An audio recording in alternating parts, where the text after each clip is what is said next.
Class की। अच्छा भाई मुझे एक बात बताएं बिफोर स्टार्टिंग दिस, अच्छा सर कुछ टिप्स बता दें प्लीज, पास कैसे करें इस पेपर को। मैं फिर कह रहा हूँ कि यार आपने इस पेपर को अगर पास करना है तो आप बस मेरे साथ में जो मैं चीजें बताऊंगा साथ साथ वो करते हैं, आप पास हो जाएंगे, इसमें कोई दो राय नहीं है। सही है जी? इधर ओके जी, सुनिएगा इधर। अब मैं जिससे पूछूंगा वो जवाब देगा। Very participative session this is going to be. जाने तुम बताओ मुझे कि बुक स्टॉप पर बिल्कुल बुक अवेलेबल हो जाएगी 3 दिन में, ये मेरी कमिटमेंट है, 3 दिन में आपको बुक मिल जाएगी। सही है जी? अच्छा मुझे एक बात बताओ जल्दी, तेरे पास पैसा होगा तो तू क्या करेगा? मतलब मुझे पता है तू क्या करेगा, पर एक बिजनेसमैन बन के बता। वेरी गुड यार, इस बच्चे ने कहा कि मैं पैसे क्या करूंगा, इन्वेस्ट करूंगा। यार ये ऐसी मरी हुई क्लास हो रही है, पैसे क्या करेंगे, इन्वेस्ट करेंगे। चलें जी, जैसे ये पैसे वाला आदमी है, कह रहा है भाई भगवान का दिया सब कुछ है, दौलत है, शौहरत है। सही है जी? अब मस्ती है कि पैसा क्या करना है, इन्वेस्ट करना है। अच्छा जी, जो बंदा इन्वेस्ट करता है उसको हम अंग्रेजी में क्या कहते हैं, कॉल इन्वेस्टर। सही है, तो हमें पता था भाई ये। अब देखो मैं अकाउंटिंग नहीं करवा रहा अभी, मैं वो सारी बातें कर रहा हूं जो आईएफआरएस में लिखी हुई हैं। Once we are done with jargons कि हमें किस चीज को सीखना है, फिर हम अकाउंटिंग सीखेंगे ना। यानी मैं आगे पहली क्लास में बोलूं चल भाई डेबिट और क्रेडिट शुरू हो जा, तू बोलेगा तो सही ना कि भाई यार किसकी अकाउंटिंग करना है सर ये तो बताओ। तो हम क्या एक बात समझ आ रही है, इस आईएफआरएस में किसकी अकाउंटिंग सीखेंगे, कौन है ये, इन्वेस्टर की अकाउंटिंग सीखेंगे। सही है जी? आगे चलते हैं बहुत सुकून से, बहुत ही तामुल से, ताकि आप इसको एब्जॉर्ब करें। आगे जब मैं बोलूंगा तब लिखना है, ये लिखने की चीज नहीं है, जब मैं बोलूंगा तब लिखना है। अभी मैं सिर्फ समझा रहा हूँ चीजें। आगे मैंने कहा अगर मुझे इन्वेस्ट करना है तो आपने सुना होगा कि शेयर्स खरीद सकता हूँ, है ऐसा? सोच रहा हूं कि किसी कंपनी के शेयर्स खरीद लें। चलिए जी, अगर मैं किसी कंपनी के शेयर्स खरीदना चाहता हूं तो शेयर्स में इन्वेस्ट करने से फायदा क्या होगा, जिससे पूछूंगा वो बताएगा। आप बताएं जी। बिल्कुल, आप ये बिल्कुल सही कह रही है मेरी बहन, क्या मिलेगा, डिविडेंड मिलेगा। ओके, डिविडेंड के अलावा भी, अरे वो टैक्स पाया किसी ने, टैक्स टैक्स पाया किसी ने, है ना? वो कोई गेन होता है, कैपिटल गेन। कौन सा गेन, कैपिटल गेन का मतलब ये है कि मैंने एक चीज खरीदी 20 की, वो 25 की हो गई। तो सर क्या आप ये मानते हैं कि शेयर्स में इन्वेस्ट करने से 2 गेन कमा सकता हूं, डिविडेंड साथ साथ डिविडेंड कैपिटल। ऐसा ही जी। अब बात सुनिएगा, बात सुनिएगा सर। मैं अभी तो ये जो मैं सिखा रहा हूँ वो ये है कि बेसिक बेसिक समरी। इस आईएफआरएस में मैं इन्वेस्टर की अकाउंटिंग सीखूंगा, फिर क्या मैं कह सकता हूँ इस आईएफआरएस में मैं शेयर्स की अकाउंटिंग सीखूंगा। अभी बातों बातों में कर रहा हूँ ना मैं ये थोड़ी ना कह रहा हूँ डायरेक्ट आके थ्योरी शुरू कर दी, भाई लॉजिकली समझ रहे हैं। अच्छा, फिर इस आईएफआरएस में मैं कैपिटल गेन की अकाउंटिंग सीखूंगा, फिर इस आईएफआरएस में डिविडेंड की अकाउंटिंग सीखूंगा। लिखो अपने पास, इस आईएफआरएस में पहले क्या लिखोगे, इन्वेस्टर की अकाउंटिंग सीखेंगे,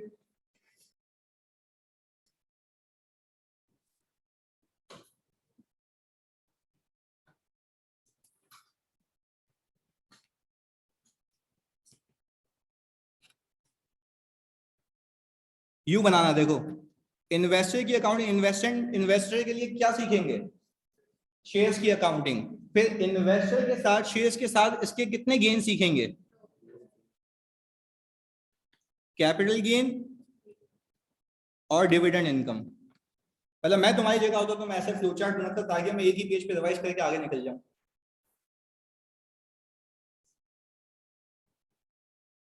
सही है, इसको मैं मिटा रहा हूँ खाली आपको समझाने के लिए कि नोटिंग ऐसे करनी है। पिछली बार मैंने वर्कबुक दी थी, उसके अंदर ये सारी चीजें चिपकाई हुई थी मैंने, पर मैंने बोला नहीं अब लिखवाते हैं इनसे।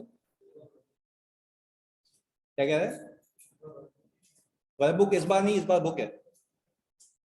सही है, ओके जी। सुनिएगा भाई, अब मैं कंक्लूड कर रहा हूं। मैंने कहा कि भाई अभी तक जो तुमने सीखा है इसमें किस बंदे की अकाउंटिंग, वो कहां इन्वेस्ट करेगा, कितनी चीजें कमाएगा, डिविडेंड। तो यानी सर सिंपल रखा मैंने कहा इन्वेस्टर की अकाउंटिंग सीखूंगा, पहली चीज। वो शेयर्स में इन्वेस्ट करेगा उसकी अकाउंटिंग सीखूंगा, और उससे आने वाले गेन्स की अकाउंटिंग सीखूंगा। ये अभी मैंने समरी बताई है आपको। सही है जी? मैंने कहा तो फायदा क्या है, फायदा ये है कि पैसा ही पैसा होगा। सही है जी? 30 का खरीदा था, कितने का हो गया शेयर, इसको मैं कौन सा गेन कहता हूँ? Capital gain. वेरी गुड यार। अच्छा मैंने कहा जिस कंपनी के शेयर्स खरीदे उसने क्या दे दिया? डिविडेंड दे दिया। मैंने कहा कि भाई अब हुआ ये कि सीखा, जो अभी हमने अभी इसकी समरी बनाई, हमने सीखा ये कि शेयर्स में इन्वेस्ट करने से कितने गेन कमाए जा सकते हैं? 2 गेन, जिसको हम कह रहे हैं कैपिटल गेन और डिविडेंड इनकम। ऐसा ही है, हमने भी यही लिखा। सही है जी। अब ये बात दिमाग में फिक्स हो गई है। बट ये ऑल वे राउंड भी हो सकता है। हो सकता है कि मैं जिस कंपनी में इन्वेस्ट करूं वो लॉस में चली जाए। यानी ऐसा भी तो हो सकता है ना कि मैंने अगर एक शेयर 30 का खरीदा तो वो 22 का हो जाए, तो इससे क्या हो जाएगा मुझे? तो सर टेक्निकली मुझे लॉस की अकाउंटिंग भी सीखनी होगी। तो फिर जो कैपिटल गेन लिखा है ना स्लैश लॉस भी कर दो उसको। ऐसे समरी बनती जाएगी, आप खुद बनाएंगे, आपको याद भी हो जाएगी। अभी आएंगे नवीद खान, अभी आ रहे हैं उसके ऊपर, हौले हौले आराम से। सही है जी। अच्छा भाई यानी लॉस की अकाउंटिंग भी सीखनी है हमें इसमें। अच्छा भाई शेयर्स में इन्वेस्ट करने पे रिस्क है। अच्छा भाई रिस्क क्या है? शेयर प्राइस नीचे आ गई तो लग गए 30 पर शेयर, एक शेयर खरीदा था और अब शेयर कितने का हो गया जानी? 18 का। तो रिस्क है क्या होने का? लॉस होने का। एक और रिस्क है कि जिस कंपनी में मैंने इन्वेस्ट किया है हो सकता है वो डिविडेंड। अब आप FAR 1 में इतना जलील होके आए हो मेरे से, तो आपको पता होगा, ये एक बच्चे ने मुझसे FAR 1 में पूछा तो डिविडेंड नहीं दे तो क्या करेंगे भाई? नहीं दे, उसकी मर्जी है। क्योंकि उसकी इंटेंशन होती है कि उसको अपना पैसा री इन्वेस्ट करना होता है अपने बिजनेस में। तो क्या ऐसा पॉसिबल है कि वो कंपनी डिविडेंड? तो टेक्निकली मैं अगर इन्वेस्टर हूं तो मैं कहीं पैसे डालने से पहले आपने रेशियो सीखे होंगे, आज मैं आपको लिंकेज के साथ बताऊंगा, क्योंकि अब वो मकाम आ चुका है कि अब आप इस चीज को सीखेंगे। जैसे फॉर एग्जांपल अगर मैं किसी कंपनी में इन्वेस्ट करता हूँ ना, तो मैं उसकी डिविडेंड कैपेसिटी देखता हूँ। क्या देखता हूँ? इसको हम कहते हैं डिविडेंड यील्ड। एक फॉर्मूला था अजीब सा, तुम्हें याद आ रहा होगा।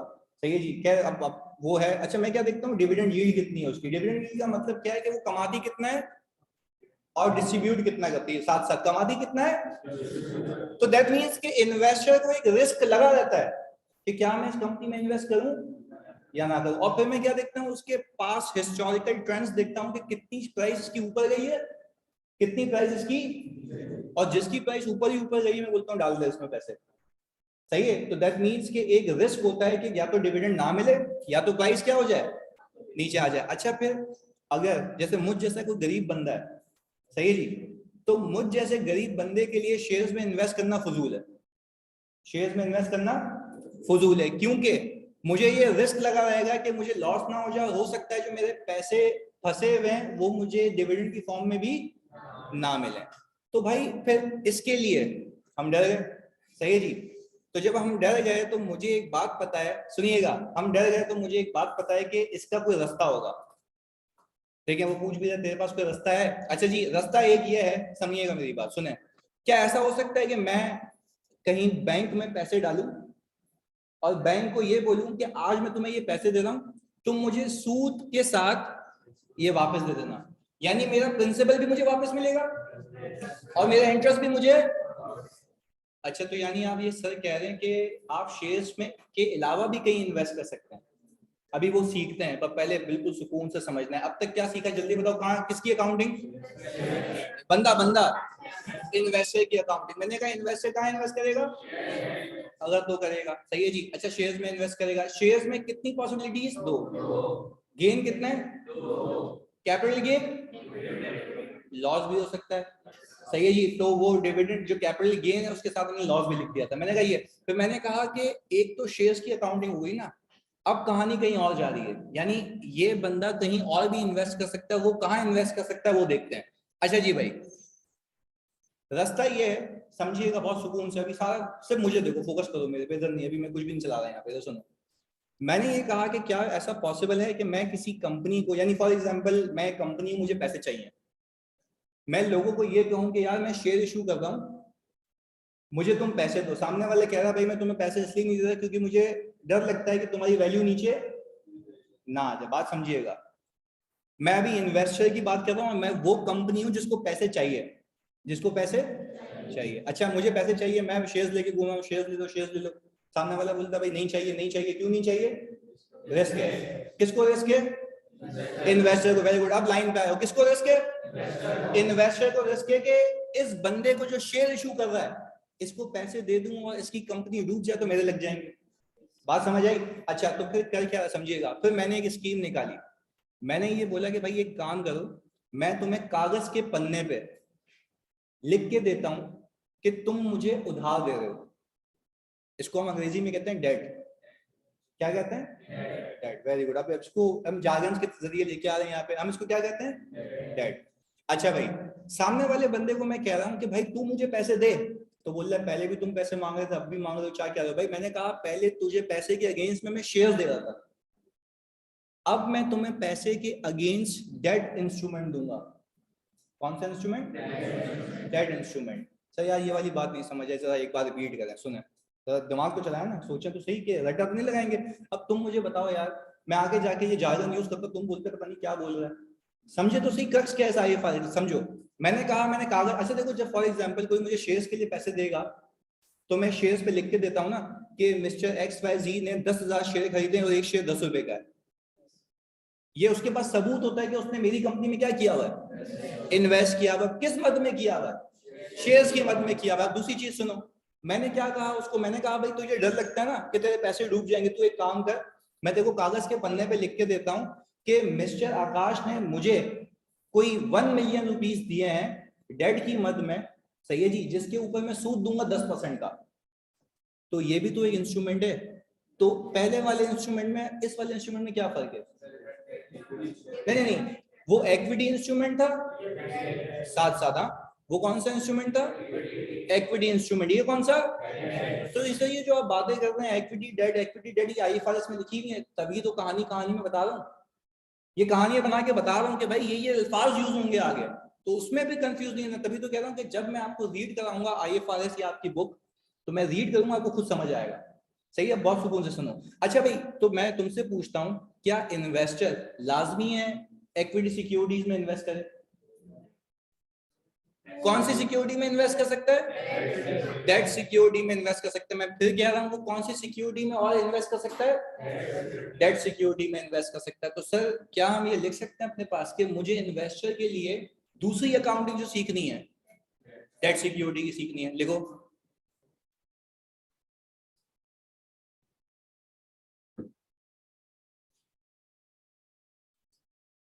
अच्छा सर, टेक्निकली मुझे लग रहा है आप यूं लिख रहे हैं ना, हमने यहाँ पे इन्वेस्टर की हेडिंग डाली हुई है और इसके दो हिस्से बना दिए हैं। हमने लिख दिया यहाँ पे इक्विटी सिक्योरिटी स्लैश शेयर्स, और यहाँ पे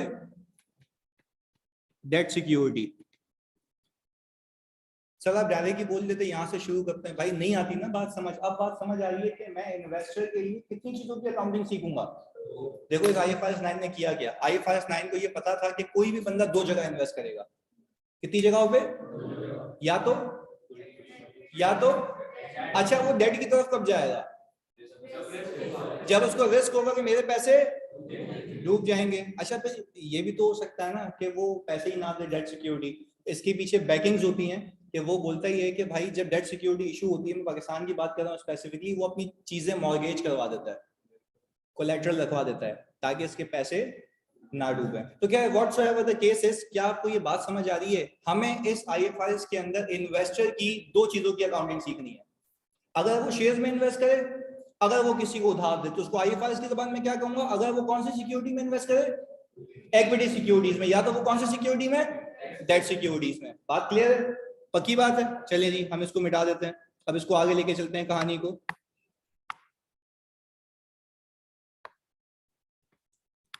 अच्छा जी भाई, आगे रास्ता ये है कि आप हमें शेयर्स के नाम पे पैसे नहीं दें, आप हमें उधार देते हैं, बोले तो डेट। ये कंपनी कह रही है किसको? इन्वेस्टर को, जो मैंने अभी तुम्हें एग्जांपल दी। अच्छा भाई, अब देखें एक सिंपल सी वो है इलस्ट्रेशन तुम्हें बताने के लिए। भाई हमने एक बाल्टी भर के पैसे उसको चिपका दिए, ये कौन सी अमाउंट है?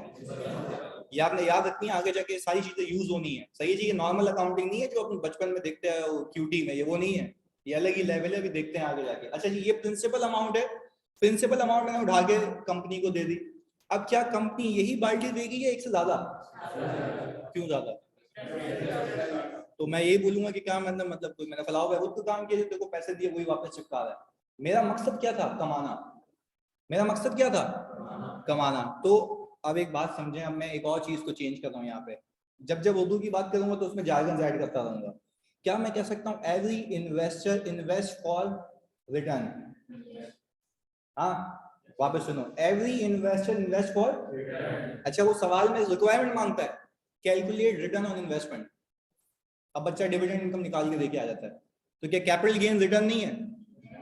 तो रिटर्न ऑन इन्वेस्टमेंट बात समझनी। अच्छा जी, व्हाटसोएवर द केसेस, क्या मैं कह सकता हूं कि investor invest for the purpose of earning return. Equity securities में रिटर्न कितने? पहला कैपिटल गेन और डिविडेंड। अच्छा, डेट सिक्योरिटीज में रिटर्न कितने? एक। अभी तक क्या आपकी सोच से परे वो चीज के मैं आगे जाके बताऊंगा, डेट सिक्योरिटीज में भी एक से ज्यादा रिटर्न होते हैं, वो आगे जाके समझाऊंगा। डेट सिक्योरिटीज में भी एक से ज्यादा रिटर्न आगे जाके सिखाऊंगा। सही, इसकी एक एग्जांपल दे देता हूं ताकि तुम दिमाग में ये गन लेके नहीं आगे जाओ। क्या ऐसा हो सकता है आज मैं उसको बोलूं कि तू 1 मिलियन ले, सही है जी, मुझे इंटरेस्ट तो देना ही देना, साथ साथ जब पैसे वापस करो तो 1 मिलियन नहीं लूंगा, प्रीमियम पे रिटर्न करूंगा, यानी 1 मिलियन नहीं यानी 1.1 मिलियन लूंगा। तो क्या ये रिटर्न सिर्फ इंटरेस्ट की हद तक है या प्रीमियम भी है? वो प्रीमियम जो मैंने उसको दिया है मुझे मिलेगा, मुझे मिलेगा। यानी एक बात समझा रहा हूं कि आगे जाके ये प्योर बेसिक एग्जांपल्स हैं जो तुमने अब तक FAR 1 लेवल पे अकाउंटिंग की है सिवाय कैश फ्लो के, और तुम इन्वेस्टमेंट प्रॉपर्टी कह लो या गवर्नमेंट ग्रांट कह लो, बाकी सारी कचरा अकाउंटिंग थी, कचरा अकाउंटिंग, यूजलेस। क्योंकि अब जो तुम सीखोगे वो प्रैक्टिकल लाइफ की चीज है। मैं कह रहा हूं वहां पे कुछ स्टैंडर्ड्स थे जो प्रैक्टिकली अप्लाई होंगे, अब जो सीखोगे वो सारे के सारे क्या है? प्रैक्टिकल लाइफ एग्जांपल्स हैं। सही है जी, आगे सुनिएगा। अब सुनते हैं सर, यानी सर अब जो मुझे पैसे मिलेंगे वो इंटरेस्ट के साथ मिलेंगे।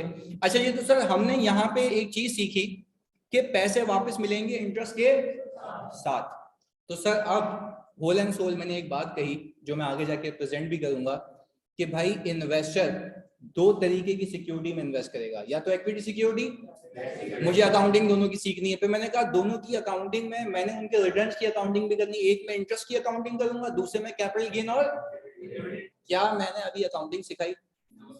मैंने बिल्कुल नहीं सिखाई, सिखाता समझ भी नहीं आती जब तक कि जायदाद नहीं पता होते। आगे सुनिएगा, एक बच्चा कह रहा है सर उस्ताद डेट पे प्रीमियम का समझा दें। सुने, मैंने अगर हसन आपको आज 100 रुपए दिए और मैं आपको बोलूं कि आप मुझे इस पे 3 साल तक 10% का सूद देना, तो कितने दोगे? 30 रुपए इंटरेस्ट के नाम पे। टोटल आपकी तरफ से मुझे कितने मिलने चाहिए? 130। मैं कह रहा हूं मुझे 130 नहीं चाहिए, ये 100 रुपए दिए थे ना, इसको जब पैसे वापस कर रहे होगे तो 10 रुपए ज्यादा वापस करना। तो ये क्या है? प्रीमियम, यानी रिटर्न पे एडिशनल प्रीमियम है इंटरेस्ट के अलावा। बात क्लियर है? आसान, जल्दी बताओ। अभी अकाउंटिंग नहीं सिखाई मैंने, हम सिर्फ अभी डिस्कशन कर रहे हैं कि आगे जाके कंफ्यूजन नहीं हो। सही है, ओके आगे। अच्छा भाई, अब डेट के अगेंस्ट में कंपनी जो कागज का पन्ना इशू करती है उसको हम कुछ भी नाम दे सकते हैं, debenture, bonds, term finance certificate और रिडीमेबल प्रेफरेंस शेयर। आज एक टेस्ट भी लूंगा मैं, तुम्हारा बना के लाया हूं, साथ साथ सुनिएगा वापस से। अच्छा, मास कह रहे हैं कैपिटल गेन रिपीट करते, यानी कैपिटल गेन का मतलब ये है कि 20 रुपए की चीज खरीदी और वो 25 रुपए का शेयर हो गया, तो 5 रुपए का क्या है? Capital gain. यानी मैंने जो कैपिटल लगाया था वो महंगा हो गया तो मुझे फायदा हो गया। अच्छा सुनिएगा इधर फोकस के साथ, मैंने यहाँ पे सुनिएगा, मैंने यहाँ पे ये किया कि फॉर एग्जाम्पल अगर मैं लोगों से पैसे ले रहा हूँ और उनको अपने शेयर्स नहीं दे रहा, तो कोई ना कोई तो सिक्योरिटी देनी होगी ना। अब उस सिक्योरिटी के ऊपर उसके कुछ भी नाम लिख दो, आप उसको बॉन्ड का नाम भी दे सकते हो। एक बच्चा पीछे सोच रहा है ये तो वो वाला बॉन्ड है ना जो अम्मी ने खरीद के रखे हैं, रोज देखती है पर्ची में कि लगा या नहीं लगा। ये वो वाला नहीं है, ये प्राइस बॉन्ड नहीं है, ये कंपनी के इशू करदा बॉन्ड्स हैं जो कि उधार की मद में लिए जाते हैं। किस मद में? अच्छा, तो मैं ऐसी एंट्री बता रहा हूं आपको ना ताकि कंफ्यूजन दूर हो, आहिस्ता आहिस्ता वहां पे लेके जाऊंगा। कंपनी जो पैसे ले रही है वो एंट्री क्या बनाएगी? Cash debit, bond payable credit, या डिबेंचर पेएबल क्रेडिट, या TFC क्रेडिट, या तो रिडीमेबल प्रेफरेंस शेयर्स क्रेडिट। यानी आपकी लायबिलिटी है, उस लायबिलिटी का नाम कुछ भी दे दो, उस लायबिलिटी का नाम। पर आपने ये चीज याद रखनी है कि जो आपने लोगों से पैसे लिए हैं वो किस मद में लिए हैं? डेट की मद में। किसकी मद में? अच्छा, मैं शेयर इशू करता तो क्या एंट्री बनाता? कैश डेबिट शेयर कैपिटल, क्योंकि वो सिक्योरिटी कौन सी इशू की थी, इक्विटी सिक्योरिटी। अब साथ साथ तुम मुझे बताओगे शेयर इशू करूंगा तो कौन सी सिक्योरिटी है, इक्विटी सिक्योरिटी। तो क्रेडिट भी क्या करूंगा, शेयर कैपिटल। अच्छा मैंने कहा अगर मैंने डेट सिक्योरिटी इशू की तो क्रेडिट भी क्या करूंगा, इक्विटी या लायबिलिटी, तो लायबिलिटी के ये नाम हो सकते हैं सिर्फ समझाने के लिए। अच्छा एक आपके लिए मैंने यहाँ पे ये बताया कि एग्जाम्पल के तौर पे कह रहा हूँ, लीगल डॉक्यूमेंट्स होते हैं टेक्निकली। ये लीगल डॉक्यूमेंट्स में क्या क्या लिखा हुआ होता है, इतने पैसे दिए, इतने परसेंट इंटरेस्ट पे दिए, इतने टाइम के लिए दिए। अब इसकी एग्जाम्पल देखते हैं। इस तरीके का होता है कि भाई ये कंपनी का नाम आ रहा है, डिबेंचर सर्टिफिकेट है। अच्छा शेयर होगा तो ऊपर क्या लिखा होगा, साथ साथ बोलना है, शेयर होगा तो क्या लिखा होगा, शेयर सर्टिफिकेट। इस पे क्या लिखा हुआ है, ये एक सबूत है कि सामने वाले ने आपको पैसे दिए। अब या वो इक्विटी के मद में दिए हो, पर दोनों की अकाउंटिंग सेम होगी अलग होगी, हमें भी तो ये सीखना है। इसलिए कौन सा आईएफआरएस बनाया, आईएफआरएस 9। वेरी गुड यार, यहाँ तक क्लियर, पक्की बात है। ओके आगे लेके चलते हैं। Evidence that the debenture have been issued at amount written and tenure. Okay जी आगे। अच्छा भाई अब ओवरऑल इन्वेस्टर की बात करने लगा हूं मैं। Investor can invest in equity, और ये समरी है, ये आपको पूरी की पूरी स्लाइड में ऐसे ही दे दूंगा। सही है जी आगे। ये इन्वेस्टर इन्वेस्ट करता है इक्विटी और डेट सिक्योरिटी में। आगे सुनिएगा, अब वो टाइम आ गया है कि मैं अब आईएफआरएस 9 को एक्चुअल में शुरू कर रहा हूं, वो सारे जार्गन्स बताने के बाद। इक्विटी सिक्योरिटीज में इन्वेस्ट करूंगा तो आईएफआरएस 9 उसको कहता है अपनी जबान में shares of another company. Debt security को वो कहता है राइट टू रिसीव कैश। अच्छा अब सुनो, ये क्यों सर आप इतना डिटेल में करा रहे हैं, एमसीक्यूज आ सकते हैं। क्या आ सकते हैं, एमसीक्यूज में आ जाए कि in IFRS for investor what does equity securities actually means dash, नीचे 4 ऑप्शन दिए हैं, तो क्या होगा वो शेयर्स ऑफ अनदर कंपनी। मतलब ये वो सारी चीजें हैं जो हम कवर कर रहे हैं ताकि आपको एडिशनल मेहनत ना करनी पड़े। आगे सुनिएगा। अच्छा फिर इसके बाद सुनिएगा, इस चीज को आईएफआरएस कहता है, क्या कहलाता है ये, मैं अभी कसम खुदा की खा के कह रहा हूं, मैंने आपको आईएफआरएस 9 की डेफिनेशन भी नहीं बताई है। इसकी अगली स्लाइड डेफिनेशन की और वो आपको यूं समझ आएगी, देखना समझिएगा। अभी वो उस पे ही लेके जा रहा हूं, सुने। फाइनेंशियल एसेट में एक और चीज आती है कैश। अच्छा आज के बाद मैं आपको पूछूं आईएफआरएस 9 फाइनेंशियल एसेट किसको कहता है, शेयर्स ऑफ अनदर कंपनी को, राइट टू रिसीव कैश को, और कैश को। अच्छा तो क्या मैं कह सकता हूं ऐसे ही समझाने के लिए कि आईएफआरएस 9 बनाया गया है फाइनेंशियल एसेट्स के लिए। आईएफआरएस 9 किसके लिए बनाया गया है, तो आईए 16 भी तो एसेट के लिए है। हाँ ये बोला ना कि कौन से एसेट के लिए वो, पर इसको थोड़ा सही करो, नॉन करंट एसेट में ये भी आते हैं। Non current asset tangible assets के लिए। नहीं बात आई समझ, थोड़ा सा कंफ्यूज हो। सुनो मैं कह रहा हूँ फाइनेंशियल एसेट और नॉर्मल एसेट में फर्क है। फाइनेंशियल एसेट और नॉर्मल एसेट में फर्क है, वो भी नॉन करंट एसेट है। अम्मी की कसम तुमने अभी वो उसमें देखा था, पोस्ट ग्रेड में नॉन करंट एसेट लिखा हुआ था। तो मैं ये नहीं कह सकता कि this is non current asset, जवाब गलत हो जाएगा। मैं कह रहा हूँ नॉन करंट एसेट में वो नॉन करंट एसेट ऐसा है जो कि टेंजिबल है, वो फाइनेंशियल नहीं है। ये फाइनेंशियल का मतलब क्या, पैसा, पैसा, शेयर्स भी पैसा ही है ना, और राइट टू रिसीव कैश भी, और कैश टू इटसेल्फ पैसा ही है। तो बात समझ आई, आईएफआरएस 9 कौन से एसेट्स के लिए बनाया गया है।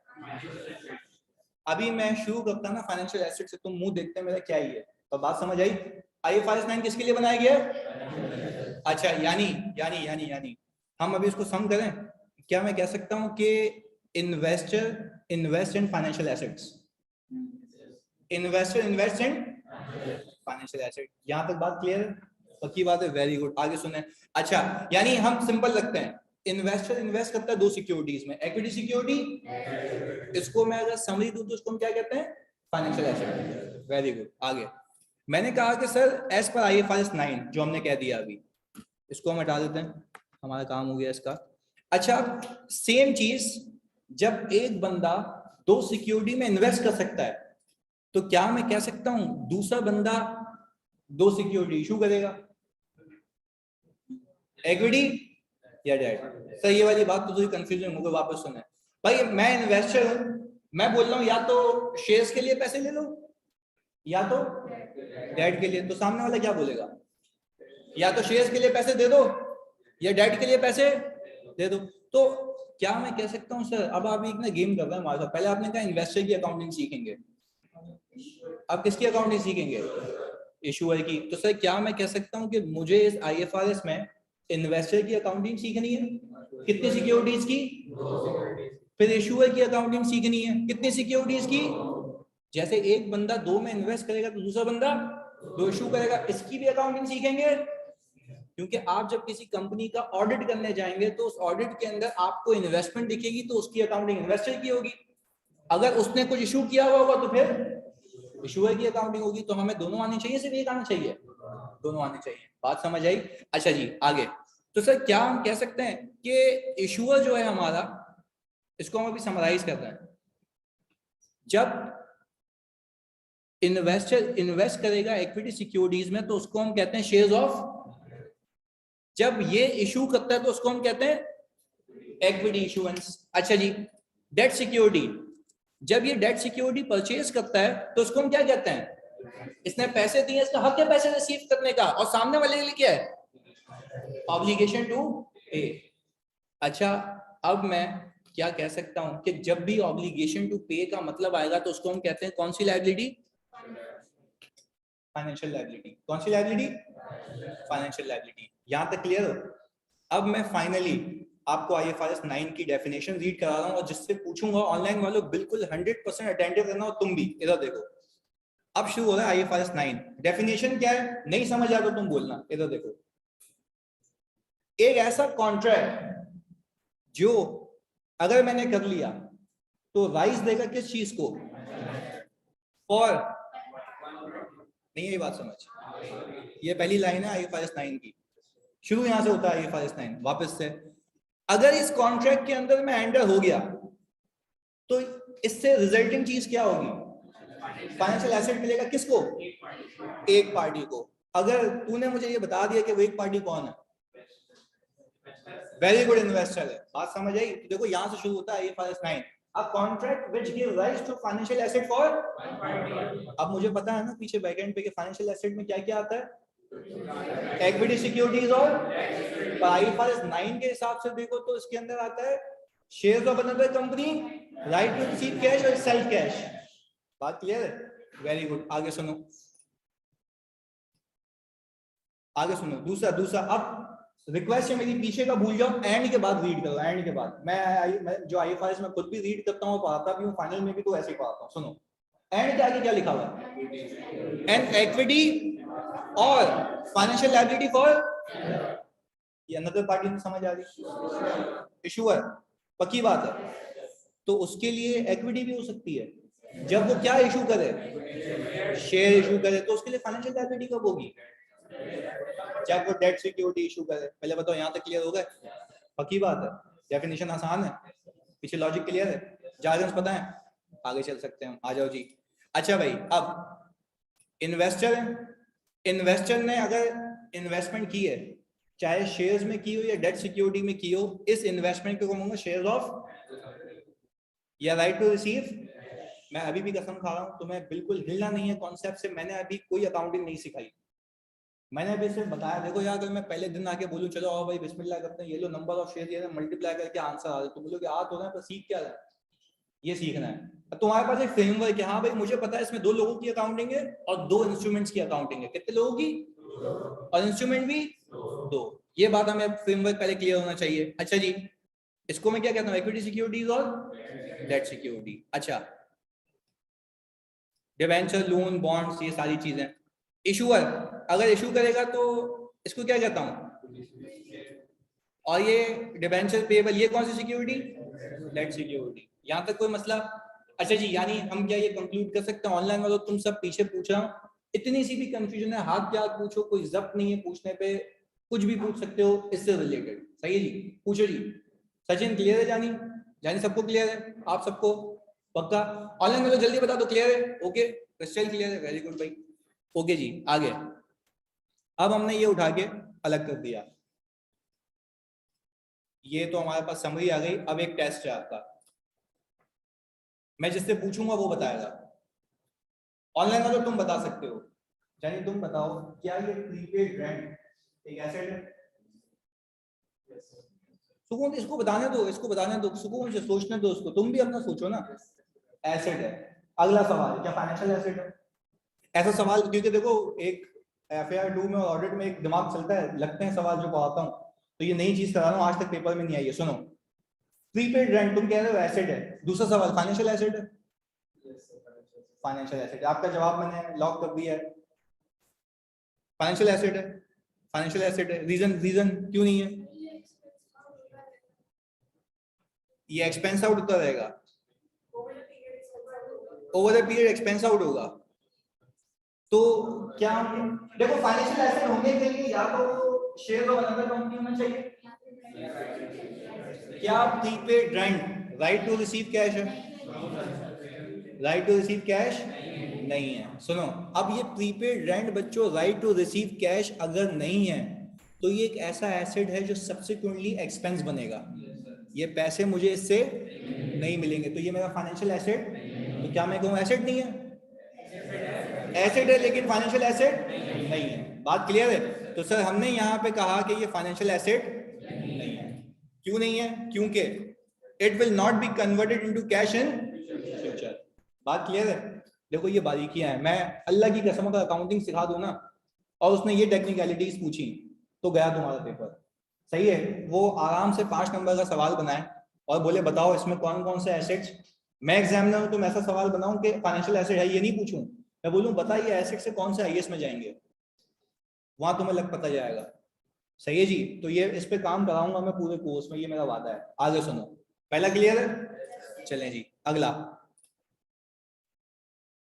जिससे पूछूंगा वो सचिन जानी ये बता दे कि ये अनअर्न्ड इनकम लायबिलिटी होती है?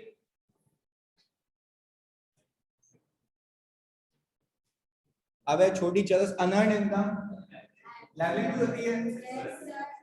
नहीं होती, अल्लाह की कसम यार, ये तो कॉन्सेप्ट की तूने लायबिलिटी, देखो एक एक सवाल का जवाब दो, लायबिलिटी है, सब मानते हो लायबिलिटी है। अच्छा जी अब आप बताएं मेरी बहन की, अगर ये लायबिलिटी है तो क्या this is financial liability? Please सोच के बताना। No, why? वेरी गुड यार, ऑब्लिगेशन टू पे। अच्छा ऑब्लिगेशन टू पे कैसे नहीं है? अब आपने ऊपर से देख के कॉपी तो कर लिया। ऑब्लिगेशन टू पे बेटा इसलिए नहीं है क्योंकि सब्सिक्वेंटली इनकम में कन्वर्ट होगा, इसके पैसे ऑलरेडी आ चुके हैं और ये हमने पे, तो क्या हम कह सकते हैं कि ये ऐसी लायबिलिटी है जो सब्सिक्वेंटली इनकम में कन्वर्ट होगी, ना कि इसके हमें पैसे पे करने हैं, क्योंकि हमने ये पैसे ले लिए अब तक हमने सर्विसेज नहीं दी है। पहले बताओ क्या ये बात क्लियर है? पक्की बात है? तो सर हम ये कहते हैं कि भाई इस फाइनेंशियल लायबिलिटी के टेस्ट में ये फाइनेंशियल लायबिलिटी नहीं है क्योंकि there is no obligation to pay cash. चलो जी इसको थोड़ा और इंटरेस्टिंग बनाते हैं। ट्रेड पेबल लायबिलिटी है? हाँ जी लायबिलिटी है, फाइनेंशियल लायबिलिटी है, पक्की बात है? कैसे पता? ऑब्लिगेशन टू पे, वेरी गुड। तो सर आप ये बिल्कुल सही कह रहे हैं, आपका उत्तर बिल्कुल सही है कि ये है ऑब्लिगेशन टू पे, it will be settled in cash. Very good यार, चलिए जी आगे देखते हैं प्लीज बहुत फोकस के साथ। बैंक लोन लायबिलिटी है? पक्का? ऑब्लिगेशन टू पे है, फाइनेंशियल लायबिलिटी है? यस सर बिल्कुल, it will be settled in cash. अभी देखते हैं दस्ती, अभी खाली तुम्हारा दिमाग चलना चाहिए। शेयर कैपिटल, हाँ अभी सवाल तो सुनो, सवाल आया ही नहीं, जवाब दे दो।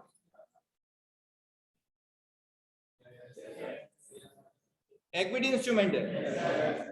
पक्का? यस बिल्कुल सही, तूने गाड़ी लगते वहां देखिए बोला नहीं इधर। चलो जी सर, यस बिल्कुल ये क्योंकि इशुएंस ऑफ शेयर्स है। Very good. अच्छा देखो मैंने जो भी कॉन्सेप्ट देना ना उसकी टेस्टिंग साथ साथ करनी है। अभी मैंने कोई तुम्हें सवाल नहीं कराया, अभी हम खाली IFRS में घूम रहे हैं कि इटसेल्फ क्या है, क्योंकि मेरा कॉन्सेप्ट क्लियर नहीं है, वो मिक्स सवाल पूछेगा तुम गए, तो फोकस होकर देखना है इसको इधर। अच्छा भाई मैंने ये कहा कि सर मेरे पास ये जो इन्वेंट्री है, इन्वेंट्री है क्या ये फाइनेंशियल एसेट है? सोच के बताना, सोच के। नहीं, फिर सोच लो, नहीं है रीजन। बच्चे कह रहे हैं यस, मैंने जैसे ही फोकस किया सोच लो, तो हाँ हो सकता है कि सही सोच रहे हो। अच्छा भाई, हाँ या ना दोनों का रीजन भी पूछूंगा। आयशा जल्दी से बता दो बेटा कि अगर आप कह रही हो यस ये फाइनेंशियल एसेट है, सज्जाद कह रहे हैं राइट टू रिसीव कैश है इन्वेंट्री। नहीं बताओ बहन क्यों, सबको बता दो, चुप करा दो सबको, बोलो। सीओजीएस डेबिट होता है। हाँ कह तो बिल्कुल सही रही है मेरी बहन के यार, ये एसेट अल्टीमेटली एक्सपेंस में कन्वर्ट होगा।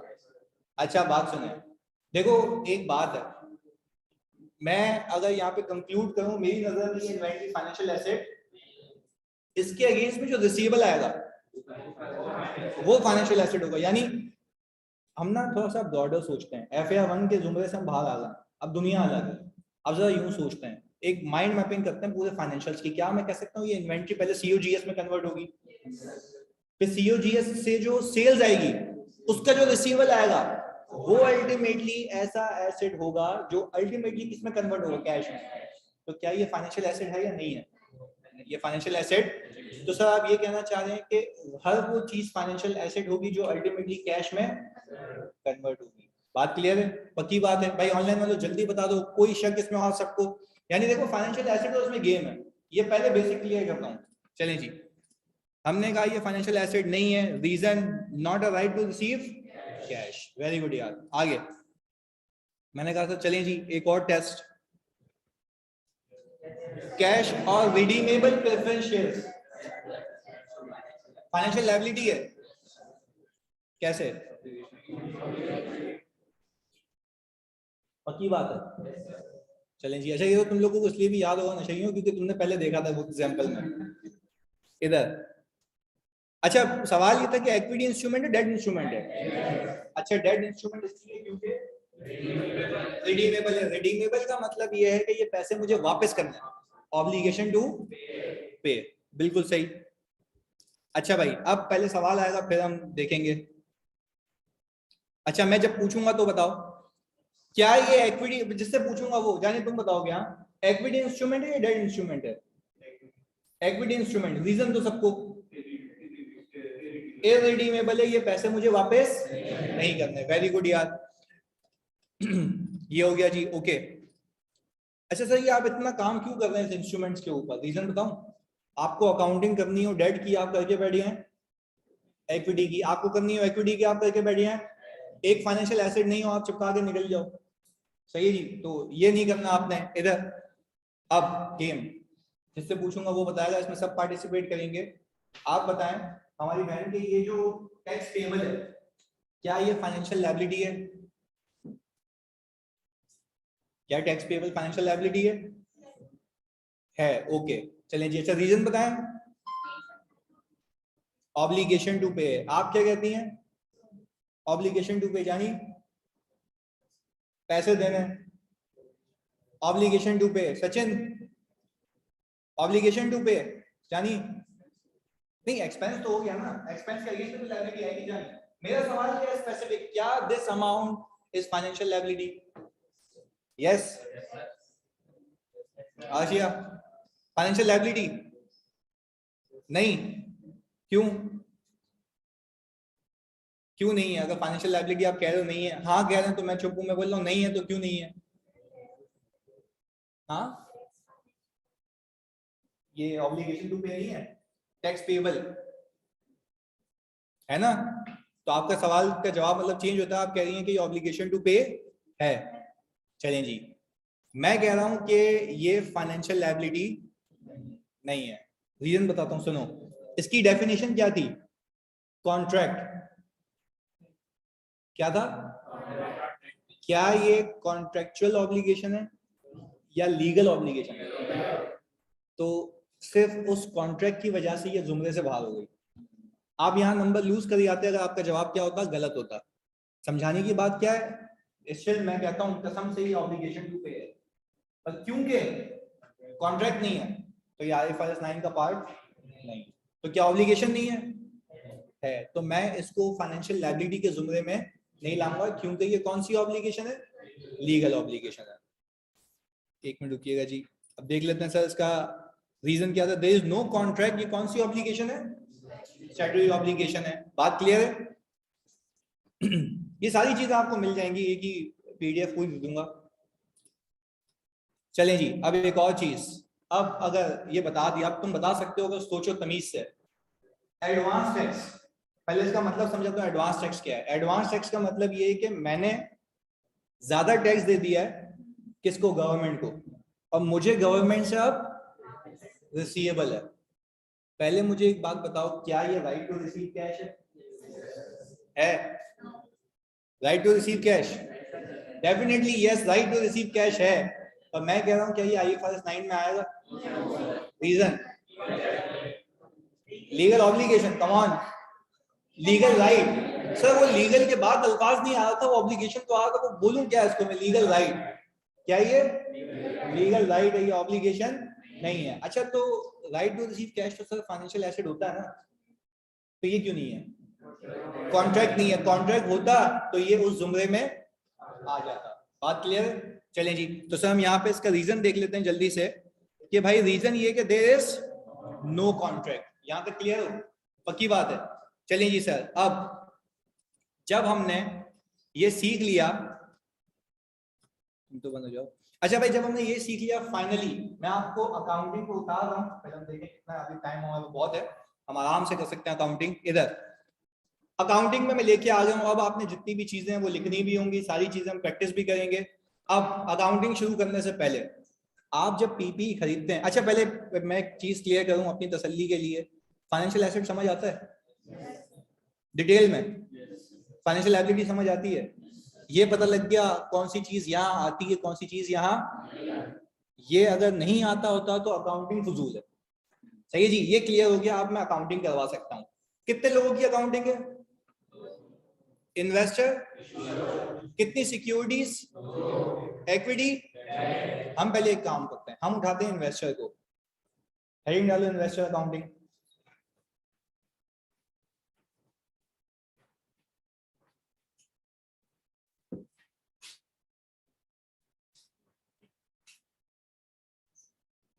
कॉन्ट्रेक्चुअल जो है, लीज रेंटल जो है वो तो जैसी बात है कॉन्ट्रेक्चुअल है ना।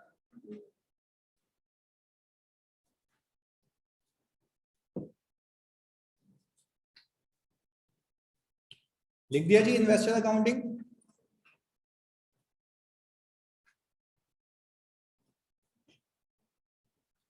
अच्छा, इन्वेस्टर अकाउंटिंग के नीचे लिखेंगे आप, हम सीखेंगे किसकी अकाउंटिंग? इक्विटी सिक्योरिटी सीख रहे हैं, यानी इन्वेस्टर में भी हमें दो सिक्योरिटी सीखनी है ना, इक्विटी और डेट। हम सीखेंगे अभी इक्विटी सिक्योरिटीज, और इसके आगे प्लीज ऐसे ही लिखना, when investor invest in shares of another company.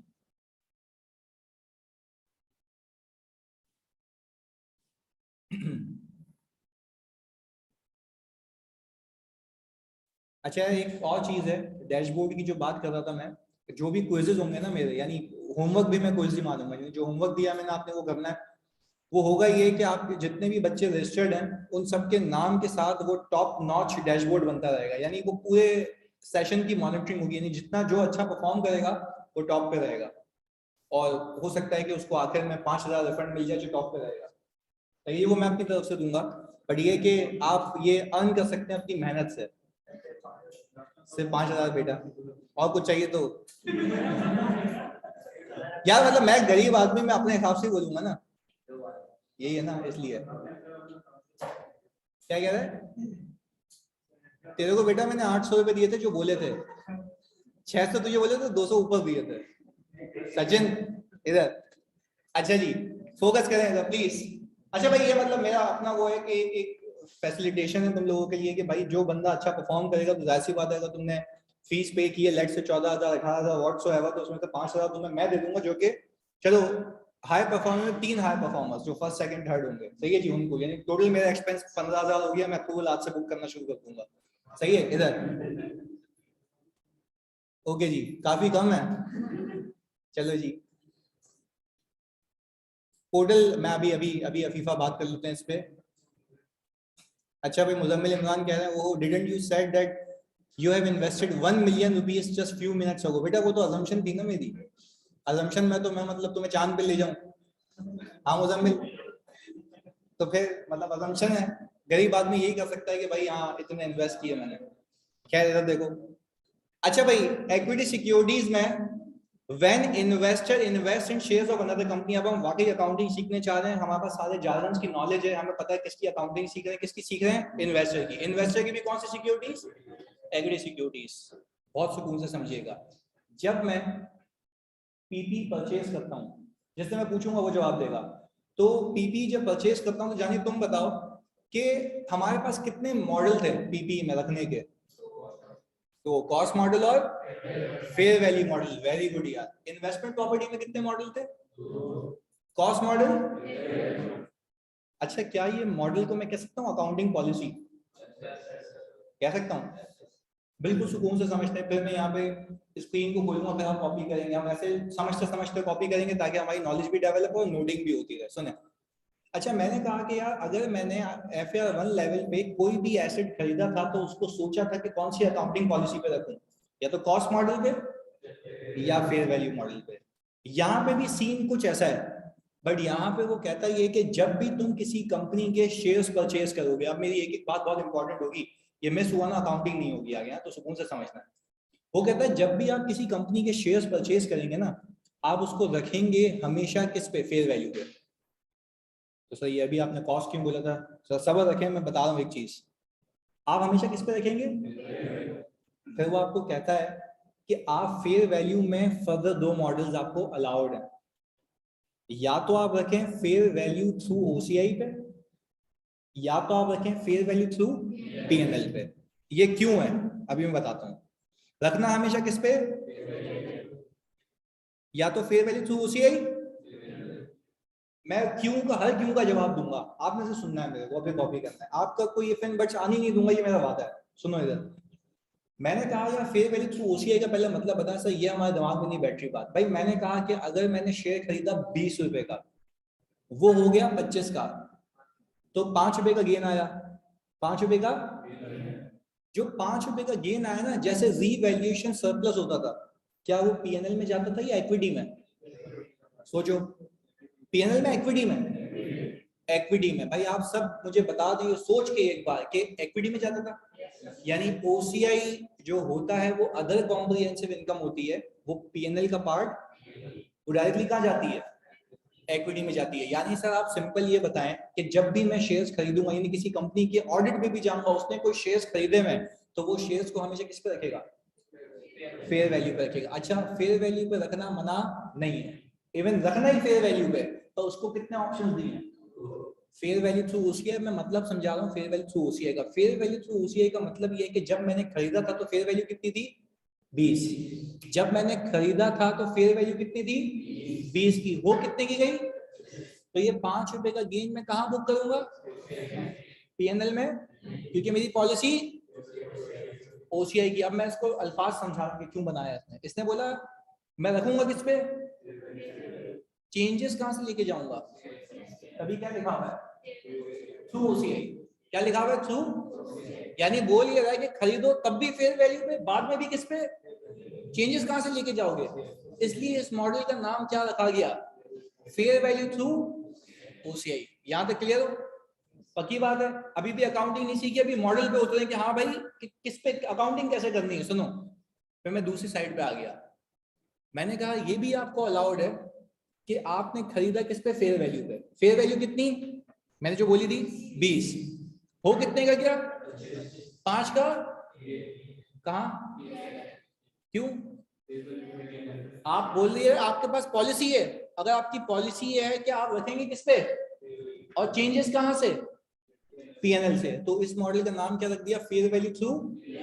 मैंने अभी आपको सिर्फ इन दोनों मॉडल्स के नाम समझाए, ऐसा नहीं अजीब सी शक्लें बना के रखते हो, fair value through OCI P&L। क्या बात समझ आई? फेयर वैल्यू थ्रू OCI का मतलब क्या, जल्दी बताओ।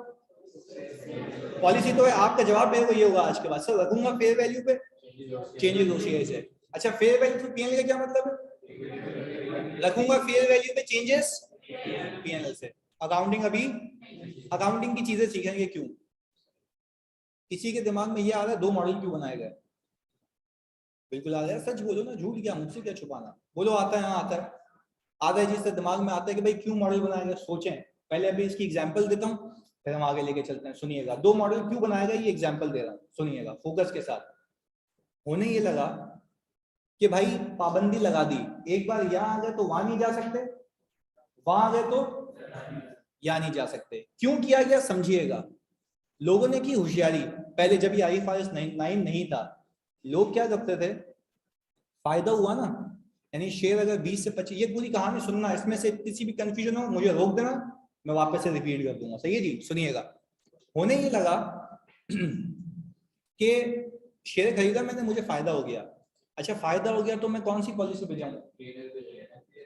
कितने लोग कहते हैं फायदा हो तो PNL पे जाना चाहिए, इससे क्या होगा? और EPS, लोग बोलेंगे एक शेयर पे ज्यादा कमा रहे हैं, लोग बोलेंगे एक शेयर पे। अच्छा लोगों ने होशियारी की, लोगों ने बोला दादा लॉस हुआ ना, पता चल गया IFRS 9 आया, बेटा इंसान के बच्चे बन के एक जगह रुक जाओ। फायदा होता है तो वहां भागते हो, नुकसान होता है तो, अगर नुकसान हुआ तो PNL हिट नहीं होगा ना। क्यों? क्योंकि मैं कहाँ आ गया? OCI में। Very good. तभी कितने मॉडल बना दिए। बोला भाई अब इंसान के बच्चे बन के एक ही जगह रहना, वो कंडीशंस हैं कुछ, वो भी डिस्कस करता हूं मैं, सही है जी। पर क्या पहले बताओ 2 मॉडल्स का मकसद समझ आया? सही है जी। अच्छा फेयर वैल्यू टू OCI का मतलब क्या, जल्दी बताओ। रखूंगा फेयर वैल्यू पे चेंजेस। अच्छा फेयर वैल्यू टू PNL का रखेंगे, फेयर वैल्यू पे चेंजेस PNL से यहाँ पे। अच्छा OCI स्टैंड्स फॉर बेटा अदर कॉम्प्रिहेंसिव। अच्छा अदर कॉम्प्रिहेंसिव इनकम को भी इलैबोरेट कर देता हूँ मैं, क्योंकि आपने नहीं सीखा होगा। अदर कॉम्प्रिहेंसिव इनकम का मतलब है apart from my business income. Other comprehensive income यानी जो मेरे PNL को हिट नहीं करेगी, still this is my income but other comprehensive income, यानी मैं उसको PNL से हट के दिखाऊंगा पर डायरेक्टली इक्विटी में दिखाऊंगा, सही है। आगे सुनिएगा, इसको यूं समझें आप अपनी आसानी के लिए, रीवैल्यूएशन सरप्लस की तरह, सही है। आगे सुनिएगा। अच्छा अभी आयशा मैंने अकाउंटिंग नहीं सिखाई मेरे बच्चे, सुनो बिल्कुल सुकून से, मैंने अकाउंटिंग नहीं सिखाई है अभी बिल्कुल। मैं अभी बता रहा हूँ कि अकाउंटिंग करने जा रहे हैं तो मॉडल कौन कौन से, अभी अकाउंटिंग सिखाऊंगा 10 मिनट के बाद, सही है। सुनिएगा इधर। अच्छा भाई तो मुझे एक बात बताओ, यहाँ पे एक एग्जाम्पल है, मैंने 1000 शेयर खरीदे, कितने के? 20 के। इसकी एंट्री क्या बनाई होगी? Investment debit. क्या गलत बनाई? कैश आ गया मेरे पास, ये इन्वेस्टमेंट आ गया। ये इन्वेस्टमेंट मेरा कौन सा एसेट है? Financial asset. ये बोला ना कौन सा एसेट है? और फाइनेंशियल एसेट की कौन सी क्लासिफिकेशन है? Shares of another company. कोई बात नहीं, सीख रहे हैं वापस से। मैंने कहा कि इन्वेस्टमेंट के कौन सा एसेट है? फाइनेंशियल एसेट की कौन सी क्लासिफिकेशन है? Shares of another company. हम उसी की तो अकाउंटिंग सीख रहे हैं, देखो ऊपर लिखा हुआ शेयर्स ऑफ अनदर कंपनी, ताकि क्रिस्टल क्लियर है कि कर क्या रहे हैं आगे। मैंने कहा कि भाई शेयर हो गया 28 पे, शेयर किस पे चला गया? 28 पे। अच्छा भाई हमने कहा कि भाई इन्वेस्टमेंट डेबिट कर ली PNL, सर 28 पे गया 8000 से क्यों? 20 का शेयर था, 28 का हो गया, तो एक शेयर पे गेन कितना आया? मेरे पास शेयर्स कितने हैं? मैंने 8 को 1000 से मल्टीप्लाई किया, तो मैंने कहा मेरी इन्वेस्टमेंट की वैल्यू कितने से बढ़ गई?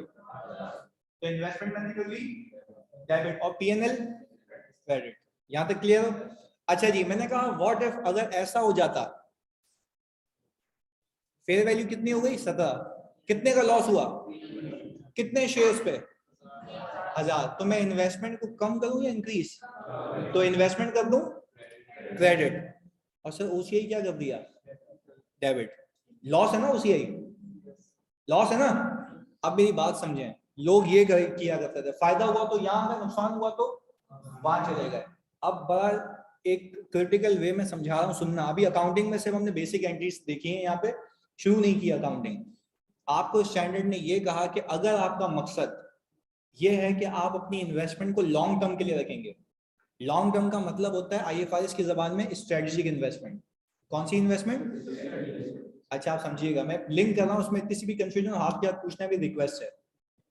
आपको IFRS ये कहता है कि अगर आपने, जैसे जब इन्वेस्टमेंट होती है ना, जिसने कंपनीज एक्ट पढ़ा हुआ है उसको ये पता होगा कि इन्वेस्टमेंट बोर्ड ऑफ डायरेक्टर्स की अप्रूवल के बगैर नहीं हो सकती, डायरेक्टर्स की अप्रूवल के बगैर नहीं हो सकती। तो डायरेक्टर्स उस अप्रूवल में ये लिखते हैं कि हमारी इंटेंशन इस इन्वेस्टमेंट को होल्ड करना है अगले 2-3 साल। तो ये कौन सी इन्वेस्टमेंट है? स्ट्रेटेजिक इन्वेस्टमेंट बोले तो लॉन्ग टर्म इन्वेस्टमेंट। आपको आईएफआरएस ये कहता है कि भाई जब किसी कंपनी ने ये डिसाइड कर लिया कि ये लॉन्ग टर्म इन्वेस्टमेंट तुम्हें लॉन्ग टर्म के लिए रखनी है, तो आपके लिए जो मॉडल सजेस्टेड है वो है फेयर वैल्यू थ्रू ओसीआई। अच्छा, क्यों सजेस्टेड है ये भी देख लेते हैं। लॉन्ग टर्म का मतलब ये है कि भाई आप इसको लंबे अरसे के लिए रखेंगे। तो कहा गया कि जो कंपनी ये नियत रखती है कि शेयर्स को लंबे अरसे के लिए अपने पास रखा जाए, तो वो बिला वजह अपने पीएनएल में मैनिपुलेशन नहीं चाहेगी। तो उसको सजेस्ट किया गया कि भाई आपके लिए कौन सा मॉडल है, फेयर वैल्यू थ्रू ओसीआई। क्योंकि आप गेन जमा करते रहे जमा करते रहे जमा करते रहे, इवन लॉस भी हो तब भी आपका पीएनएल हिट। या लॉजिकल सी बात है, बात समझो मेरी भाई, अगर मैं कह रहा हूं कि मेरी इन्वेस्टमेंट की होल्ड करने की इंटेंशन लॉन्ग टर्म है, मैं क्यों चाहूंगा कि मेरे बिजनेस की इनकम उससे इफेक्ट हो। यानी एक एग्जांपल दे रहा हूं, आपका मकसद है आप इन्वेस्टमेंट को 3 साल रखोगे। अब उसमें होता है ना कि वॉलेटिलिटी आती है कि भाई वॉलेटाइल इन्वेस्टमेंट कभी ऊपर जा रही है कभी नीचे आ रही है, तो आपकी जो कंपनी की परफॉर्मेंस है वो सिर्फ उस वजह से क्या हो रही होती है, चेंज हो रही होती है। तो इसलिए कहा गया कि भाई आप इंसान का बच्चा बनकर कौन सी चौबन की पकड़ लेना। अगर अगर अगर नियत क्या है, लॉन्ग टर्म इन्वेस्टमेंट बोले तो स्ट्रेटेजिक इन्वेस्टमेंट। बात क्लियर है यहाँ तक। अच्छा, तो उस केस में मेरी बात सुकून से समझिएगा, उस केस में गेन होगा तो कहां जाएगा, लॉस होगा तो। इसमें कोई हिस्टोरिकल कैरिंग अमाउंट वाला चक्कर नहीं है। इसलिए नहीं है क्योंकि ये डेप्रिशिएबल एसेट, ये कौन सा एसेट है, फाइनेंशियल एसेट। कौन सा एसेट है, वापस से भाई, अगर मैंने कहा मैंने 10,000 शेयर खरीदे किसी कंपनी के, और उस कंपनी के 10,000 शेयर खरीद के मैं सोच रहा हूं उसको 3 साल रखूंगा, कौन से मॉडल पे जाऊंगा, गेन होगा तो, लॉस होगा तो। बात क्लियर है, पक्की बात है। जब स्ट्रेटेजिक इन्वेस्टमेंट होगी, ऑनलाइन वालों से पूछ लेते हैं बच्चों जल्दी बताओ, क्लियर है जल्दी से। अभी हम सीख रहे हैं कब किस मॉडल पे जाएंगे, वेरी गुड यार। अच्छा, तो सर सवाल में देखिएगा करेगा क्या, हाईली एक्सपेक्टेड इस बार इक्विटी सिक्योरिटीज आएगा, क्योंकि वो पिछली 4 अटेम्प्ट से सिर्फ डेट सिक्योरिटीज पूछा है। ऐसा भी हो सकता है कि दोनों को मिला के पूछे। आगे सुने वो एग्जामिनर करेगा क्या, वो बताएगा नहीं आपको कि मैंने फेयर वैल्यू थ्रू ओसीआई पे रखा हुआ, वो बोलेगा company's intention is to hold investment for 2.5 years. तो क्या बताना चाह रहे तुम्हें, लॉन्ग टर्म इन्वेस्टमेंट है, तो क्या तुम एग्जामिनर को पूछोगे कौन सी अकाउंटिंग करोगे या ओसीआई की करके आओगे, ये बताना लाजमी है, ये बेसिस है उसकी। क्लियर है। अच्छा जी, आगे पहली चीज क्लियर हो गई। फिर वो कहता है भाई वो वाला मॉडल किसके लिए, समझिएगा, वो वाला मॉडल उन कंपनीज के लिए जो बोलती हैं मैंने खरीदी ही ट्रेडिंग के लिए, खरीदी, इसको हम आईएफआरएस की जबान में कहते हैं held for trading, held for trading. अच्छा, फिर उस कंपनी को कहा गया कि भाई जब तुम्हारा मकसद ही उस इन्वेस्टमेंट में ट्रेड करना है, तो यानी तुम चाह ही ये रहे हो कि तुम्हारे पीएनएल में उसकी इनकम दिखे। नहीं ये बात समझ भाई, आप चाह ही रहे हैं कि आपकी पीएनएल में उसकी इनकम दिखे, तो आपके लिए तो मॉडल ही ये बनाया गया, कौन सा, फेयर वैल्यू थ्रू पीएनएल। यानी देखें 2 कैटेगरीज बना दी इन्वेस्टर्स की। उसने बोला कि भाई इन्वेस्टर अगर इक्विटी सिक्योरिटीज में इन्वेस्ट कर रहा है, तो इन्वेस्टर से पहले ये पूछो कि भाई उसकी नीयत क्या है। उसकी नीयत लॉन्ग टर्म के लिए, तो वो टेक्निकली वो चाह रहा है कि उसका पीएनएल हिट ना हो, तो उसको कहां फेंक दो। अच्छा, अगर एक बंदा खरीदी इस नीयत से रहा कि खरीदेगा बेचेगा तो पीएनएल। तो क्या ये मॉडल समझ आ गया। यानी सर अगर आप ये पहले दिन पे हमें नहीं बताएं तो आगे अकाउंटिंग का कोई मकसद नहीं बनता। तो सर यहाँ पे आपके सामने ये आ रहा है कि इसकी कंडीशन क्या है, इसकी चीज, इसको कॉपी कर लें, ये आपका स्टार्टिंग पॉइंट है अकाउंटिंग का।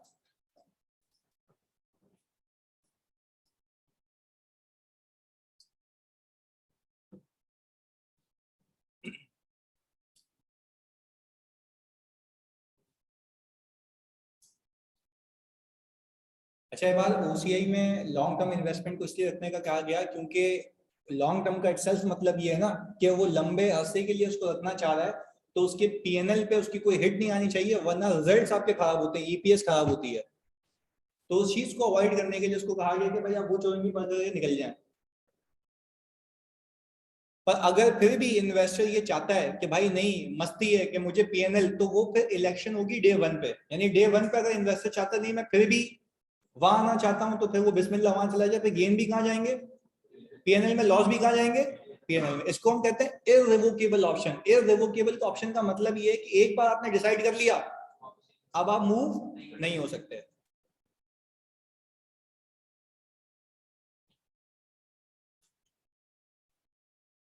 बिल्कुल चलेगी Mustafa.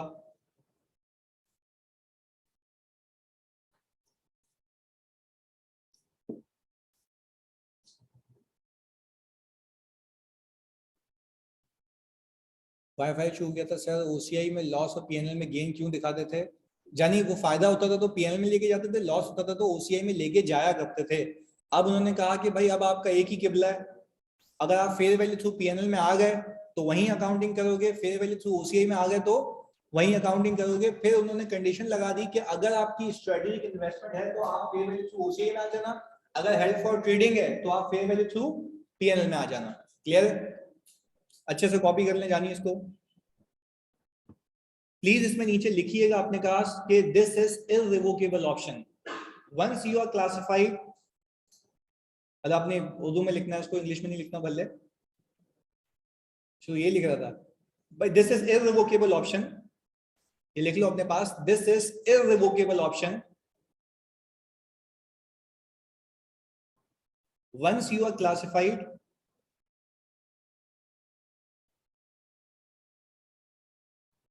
once you are classified in one type,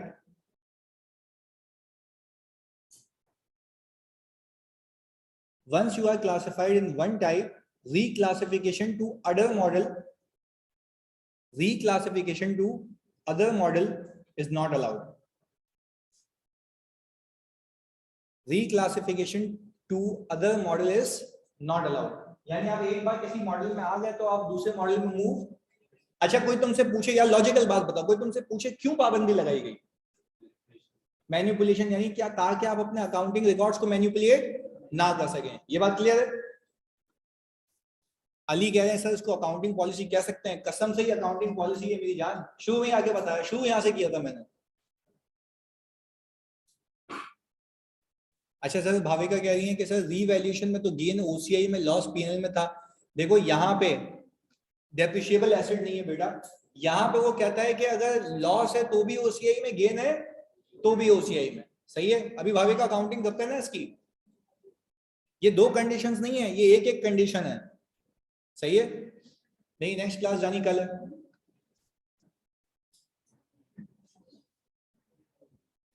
क्या कह रहा है?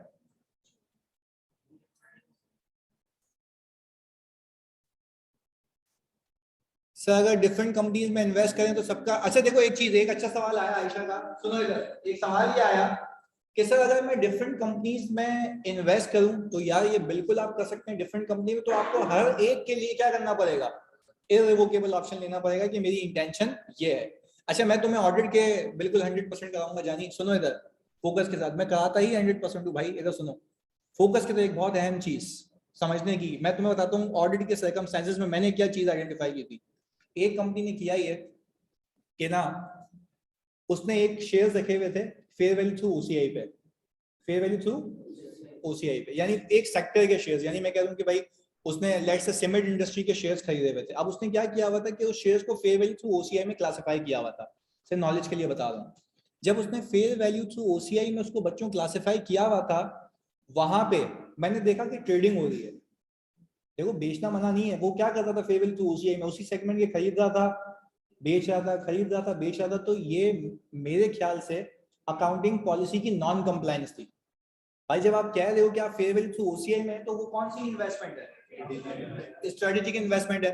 मैं जब भी ऑडिट पे जाता हूँ मैं अपने टीममेट्स को ये कहता हूँ, अपने जूनियर्स को, कि भाई जाके देख कि इसके जो सिक्योरिटीज हैं क्या इसमें मूवमेंट्स तो नहीं है। अगर मूवमेंट ज्यादा है तो टेक्निकली वो ट्रेडिंग कर रहा है, वो सिर्फ गेम ये कर रहा है कि अपने पीएनएल को बचाने के लिए कहां से घुमा रहा है, उसको पैसे तो पूरे मिल रहे हैं ना, वो अपने पीएनएल के लॉस या गेन को व्हाटसएवर लॉस को बचाने के लिए कहां से ट्रेडिंग कर रहा है? ओसीआई से। तो वहां पे हम उसको पकड़ते हैं, बोलते हैं इंसान का बच्चा बन, ये सारी सिक्योरिटीज कहां क्लासिफाई कर वहां पे, क्योंकि अगर आपकी इंटेंशन है हेल्प फॉर ट्रेडिंग तो उसको कहां होना चाहिए? ये इसलिए बनाया गया है ताकि अकाउंटिंग रिकॉर्ड्स की जो मैनिपुलेशन है वो ना हो। बात क्लियर है? ये तभी दो मॉडल बना दिए गए। होप ये आपको चीज क्लियर है। अच्छा आखिर बात, दो मॉडल्स की अंडरस्टैंडिंग हो गई, क्यों अलग है?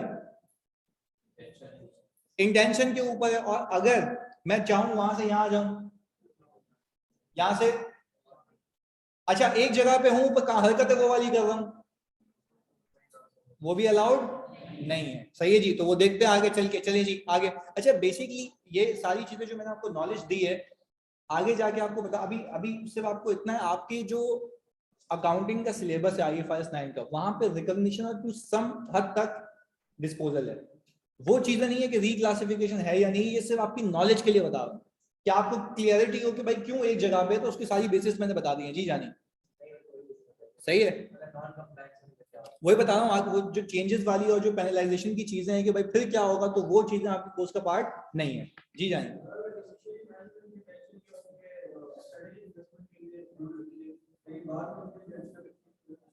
अभी सिखा रहा हूँ। अच्छा देखो एक सवाल, अच्छा सुनिएगा बच्चों सुनो, एक सवाल आया कि सर इनिशियली मेरी इंटेंशन थी लॉन्ग टर्म के लिए रखूंगा, बट ड्यू टू कि मुझे पैसे की नीड थी, मैंने इन्वेस्टमेंट को क्या किया, बेच दिया। डिस्पोजल सिखाऊंगा, पर उस केस में उस गेन या लॉस का क्या होगा वो भी सिखाता हूँ। सही है, ये भी बता रहा हूँ। अच्छा अभी हम इसको कंक्लूड करते हैं इस तरीके से, क्या मैं कह सकता हूँ कि अगर मैंने स्ट्रेटेजिक इन्वेस्टमेंट खरीदी हुई है तो क्या मैं उसको बेच नहीं सकता, पर उसके गेन का क्या करना है, ये सवालिया निशान है, अभी सीखते हैं। सही है जी, आ जाए। पहले हम सीखेंगे एक्विजिशन, फिर हम सीखेंगे, फिर हम ये सीखेंगे बीच में खरीदे बेचे तो क्या होगा, फिर हम ये सीखेंगे बोनस मिले तो क्या होगा, राइट इशू हो तो क्या होगा, ये सारी चीजें मैंने सिखानी है। आए जी, पहली इलस्ट्रेशन, अच्छा सर ट्रेडिंग कर रहा हूं तो करंट एसेट्स है, लेकिन हम IFRS 9 में नॉन करंट एसेट इटसेल्फ उसकी नेचर है ना शरास। सही है जी, इधर देखिएगा फोकस के साथ, एक चीज समझा रहा हूं, अभी पहली इलस्ट्रेशन है, ये तो आपने कॉपी करनी होगी क्योंकि अभी हम बुक के सवालों पे नहीं है, अभी तो हमने खाली वो समझा है। सुनिएगा, पहली इलस्ट्रेशन जो मैं आपको सिखा रहा हूं वो इस पे बेस करती है कि इसके अंदर कोई ट्रांजैक्शन कॉस्ट नहीं है। पहले इस चीज को समझो कि what does it actually mean by transaction cost. मैं अगर शेयर खरीदने जाता हूं ना, तो मैं लेट से कि किसी ब्रोकर के पास जाऊंगा, बोलूंगा भाई यार ब्रोकरेज हाउस मुझे इस कंपनी के शेयर्स खरीदना है, तो वो बोलेगा ये ले, और मैं लेके निकल जाऊंगा शेयर्स, वो अपना कमीशन चार्ज करेगा। उस कमीशन को मैं क्या कहता हूँ, उस कमीशन को मैं क्या कहता हूँ, यानी सर आप ये बात मानते हैं, बहुत सुकून से समझिएगा, ये बात आप समझें कि मुझे किसी कंपनी के शेयर्स खरीदने के लिए उस कंपनी की फेयर वैल्यू पे नहीं करनी, साथ साथ एक और चीज पे करनी है। पर जो अभी मैं इलस्ट्रेशन करवा रहा हूं उसके अंदर ट्रांजैक्शन कॉस्ट को मैंने हटा दिया है सिंप्लिसिटी के लिए। सही है जी, आगे देखते हैं। तभी ऊपर लिखा हुआ है, अच्छा मैंने कंपनी ने शेयर परचेज किए कितने, 10,000, कौन सी तारीख पे, 1 जनवरी पे। फेयर वैल्यू उस दिन पे कितनी है, 25 पर शेयर। प्लीज सुनिएगा, 25 पर शेयर है 1 जनवरी पे। अच्छा मैं आपसे ये पूछता हूं, फेयर वैल्यू थ्रू OCI में अगर आऊं या फेयर वैल्यू थ्रू PNL पे आऊं, क्या पहले दिन की अभी फिलहाल कोई एंट्री में फर्क होगा, investment debit, cash credit, investment debit. Please आप मुझे बताएंगे पहले दिन कौन सी अमाउंट से एंट्री बनेगी, बनाए बनाए जल्दी बनाए। 10,000 को मल्टीप्लाई करें 25 से, 2.5 लाख आ गया। इन्वेस्टमेंट डेबिट हो गई, कैश क्रेडिट हो गया। जल्दी से बनाया भाई, पहली बिल्कुल बेसिक इलस्ट्रेशन।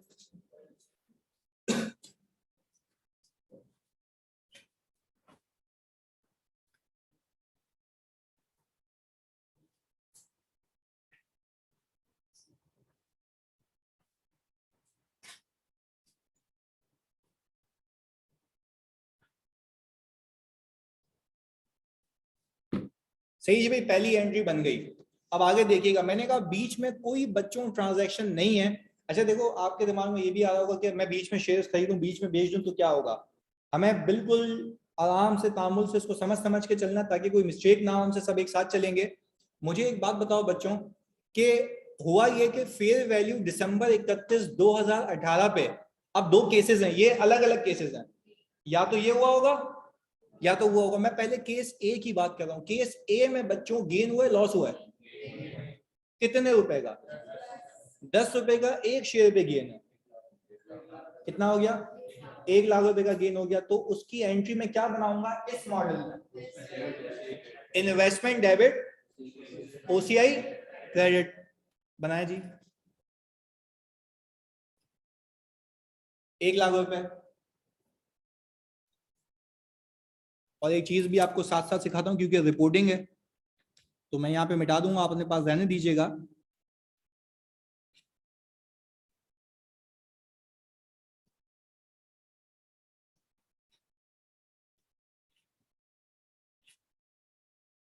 अच्छा भाई, इन्वेस्टमेंट केस ए में जल्दी बताओ बच्चों कितने की आ रही होगी?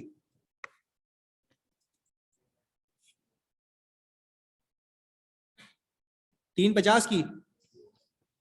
ये हमने कहा ये केस ए है। अच्छा, मैं इक्विटी साइड पे आऊंगा, बहुत सुकून से देखना बच्चों ये वाली बात, मैं इक्विटी साइड पे आऊंगा और इक्विटी के अंदर ओसीआई कितने का आ रहा होगा? ये है इसकी प्रेजेंटेशन, क्योंकि अब आगे जाके जब भी आपने पास पेपर का सवाल करना है वो रिपोर्टिंग मांगेगा आपसे। क्या ये बैलेंस शीट मुझे ये बता रही है कि इस कंपनी के पास कितने रुपए की मालियत की इन्वेस्टमेंट है? 350 की। किस पे कैरी हो रही है? फेयर वैल्यू पे कैरी हो, किस पे कैरी हो रही है? इसके चेंजेस कहां से जा रहे हैं, कैसे पता लग रहा है? बैलेंस शीट में रिजर्व दिख रहा है उसका, कितने का? 1 लाख रुपए का। पहले बताओ ये प्रेजेंटेशन समझ आई? चलें जी, अब केस ए को अगर मैं साइड में करूं, अगर व्हाट इफ ये नहीं होता तो दूसरा केस होता। दूसरे केस में क्या आ रहा है? लॉस आ रहा है। मुझे एक बात बताओ बच्चों, जब दूसरे केस में लॉस आ रहा है तो वो कितने का आ रहा है? ओसीआई डेबिट और इन्वेस्टमेंट क्रेडिट, कितने से?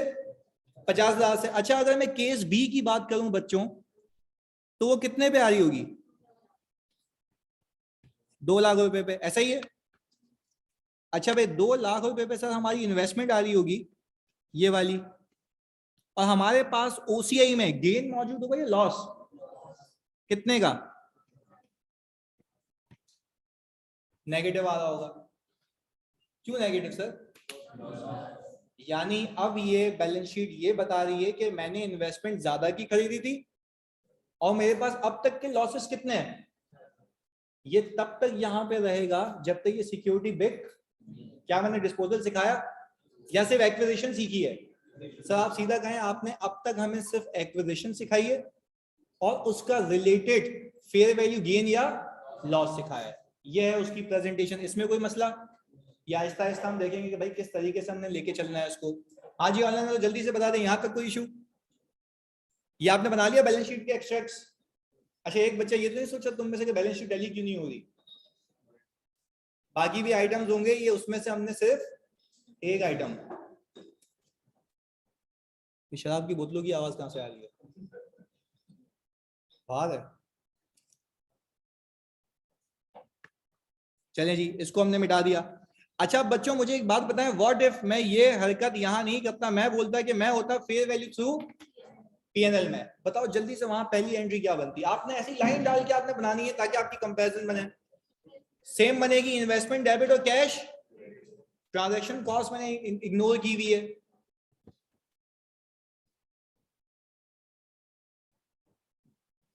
अच्छा वो लिखना था मरियम, सिंपल, आप उस पर वो कर सकती है ना, इन्वेस्टमेंट डेबिट अभी वापस से कर लेंगे, कोई मसला नहीं है। अच्छा भाई, अब इस केस में अगर गेन होगा जानी, इन्वेस्टमेंट डेबिट हो जाएगी और फेयर वैल्यू गेन ये कहां चला गया? अब पीएनएल क्यों? सर मॉडल चेंज है, अब आपने कहा है फेयर वैल्यू थ्रू पीएनएल। अच्छा जी, अब सर दूसरा केस होता तो दूसरे केस में क्या करते हैं? फेयर वैल्यू लॉस जाता है, डेबिट और इन्वेस्टमेंट क्रेडिट। देखिए दोनों मॉडल्स में फर्क क्या है? ओसीआई और पीएनएल का रखी हुई किस पे? फेयर वैल्यू पे। आप ये करें तो मैं आपको दोनों की बैलेंस शीट एक साथ भी बना के दिखाता हूं ताकि आपके एक पेज पे आ जाए वो। ये बिल्कुल बेसिक बेसिक अकाउंटिंग है, बिल्कुल अभी शुरुआत है हमारी।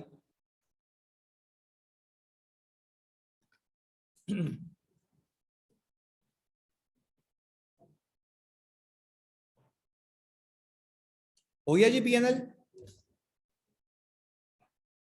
आज ही ऑनलाइन वाले हो गया? ओके जी, अब इधर मैं इसको अभी साइड में रख के मैं खाली आपके लिए यहाँ पे एक बैलेंस शीट ड्रॉ करूं दोनों की। अच्छा जल्दी से मुझे बताओ, पहले वाले केस में इन्वेस्टमेंट कितने की थी? 3 लाख रुपए पे 350। ओके जी, 350 आ गया। और यहां पे ओसीआई कितना था? 1 लाख रुपीज का सरप्लस था यहाँ पे, और यहाँ पे -50,000। अच्छा अब ये अगर बात क्लियर करनी है, तुमने इधर देखो हाथ के हाथ मेरे साथ, यहां पे आ गया इन्वेस्टमेंट, यहां पे भी कितने पे, और यहां पे सर ये तो चेंज ही नहीं है भाई, रखी हुई तो किस पे, फेयर वैल्यू पे। चेंज कहां है जरा ये देखो, इक्विटी। सर मैंने कहा अब मैं आ गया रिटेन अर्निंग से। बच्चों जल्दी से मुझे एक बात समझाओ, जल्दी से, आप फोकस तुम लोगों ने बताना है। पीएनएल से यानी प्रॉफिट जाके कहां गिरता है, तो क्या आप ये मानते हैं कि ये 1 लाख रुपए का प्रॉफिट यहां जाके गिरा होगा? नहीं, ऐसा ही है। और यहां पे रिटेन अर्निंग में जाके क्या गिरा होगा? सर आपने ये किया है कि आपने रिटेन अर्निंग की सारी चीजों को हटा के सिर्फ अज्यूम किया है कि रिटेन अर्निंग में सिर्फ ये होता तो इस तरीके से दिखता। दोनों में फर्क क्या है? सिर्फ एक का गेन लॉस कहां गिर रहा है, एक का गेन लॉस पहले पीएनएल में, और वहां से कहां जा रहा है यार। साथ साथ अब तुमने मुझे बताना, देखो ये क्रिटिकल चीजें हैं, मैं क्यों मेहनत कर रहा हूं, अभी तुम्हें इसकी पूरी क्लैरिटी भी देता हूं ताकि तुम्हें समझ आए चीज मैं क्यों कर रहा हूं। सुनो इधर, मैंने कहा फेयर वैल्यू थ्रू ओसीआई में गेन कहां गिरता है, ओसीआई में। अच्छा, फेयर वैल्यू थ्रू पीएनएल में गेन कहां गिरता है, पहले पीएनएल में, वहां से कहां जाता है। अब मैं तुम्हें मकसद बता रहा हूं क्यों। जब बेटा मैं आईएएस 1 कराऊंगा ना, आईएएस 1 के तुम्हारे पास पेपर में नए स्टैंडर्ड्स के हिसाब से सवाल ही नहीं है। मैंने 20-25 सवाल बनाए जिसके अंदर आपने अकाउंटिंग करनी है, आईएफआरएस 9 की, लीज की, सारे अकाउंटिंग स्टैंडर्ड्स वहां जाके आके रिवाइज होंगे। पर वो रिवाइज होके बैलेंस शीट में पीएनएल में कैसे आएंगे वो तो तुम्हें यही सिखा रहा हूँ ना। बात समझ आ रही है? तो यहाँ पे साथ साथ प्रेजेंटेशन चल रही हो, ये जमा होते होते कहाँ पे जाके गिरेंगे सारे, आईएएस 1 में। तो मैं तुम्हें ये रेस्ट अश्योर्ड एक श्योरिटी देता हूँ कि वहां पे जाके तुम्हें ये सारी चीजें वहां पे जाके क्लब हो जाएंगी। ये पर क्लब होके प्रेजेंट कैसे करना है वो लॉजिक है, वो तुम्हें यहाँ से सीखनी है। अच्छा, आप एग्जामिनर तुमसे आईएएस 1 का कॉम्प्रिहेंसिव सवाल पूछे तब भी तुम्हें आता होगा, अलग से पूछे कि कैसे प्रेजेंट होगा तब भी आता होगा। बात क्लियर है? तो क्या ये चीज क्लियर हो गई? दोनों में इन्वेस्टमेंट किस पे कैरी हो रही है, फेयर वैल्यू पे। एक के चेंजेस कहां से जा रहे हैं, एक के चेंजेस, और फिर पीएनएल से रिटेन अर्निंग में। बात क्लियर हो गई? अच्छा जी सर, अब बेसिक अकाउंटिंग सीखने के बाद क्या अब हम इसके अंदर ट्रांजैक्शन कॉस्ट को इंक्लूड करें ताकि मैं आपको होमवर्क भी दे पाऊं, ताकि आप उसको अकॉर्डिंगली सॉल्व करें। सही है जी, मैं इसको मिटा रहा हूं यहाँ पे, बल्कि आगे ले जाते हैं, खुद ही हट जाएगा। अच्छा जी, अब देखें ऊपर क्या लिखा हुआ है, विथ ट्रांजैक्शन कॉस्ट। प्लीज सुनिएगा, बता देते हैं जी। अच्छा, जुएब साजिद कहें सर रिटेन अर्निंग में तो प्रॉफिट फॉर द ईयर में ऑलरेडी एडिट होगा, फिर 2 बार लिखें क्या? नहीं नहीं नहीं बेटा जुएब, मैं कह रहा हूं अगर प्रॉफिट फॉर द ईयर समझो कुछ और नहीं है सिर्फ यही है, तो सिर्फ रिटेन अर्निंग में भी यही जाता। सही है, 10 मिनट पहले ऑफ कर दीजिएगा, नमाज का टाइम है। अच्छा एक काम करते हैं, सुनो, अभी मेरे ख्याल से नमाज का टाइम भी हो जाएगा, 1 बजने में तो मेरे ख्याल से 13 मिनट बाकी हैं। इसको फिलहाल मैं से यही रखता हूँ, अगली क्लास से मैं ट्रांजैक्शन कॉस्ट इंक्लूड कर दूंगा। सही है जी, मिलते हैं जी अगली क्लास में। चलिए जी, अल्लाह हाफिज़।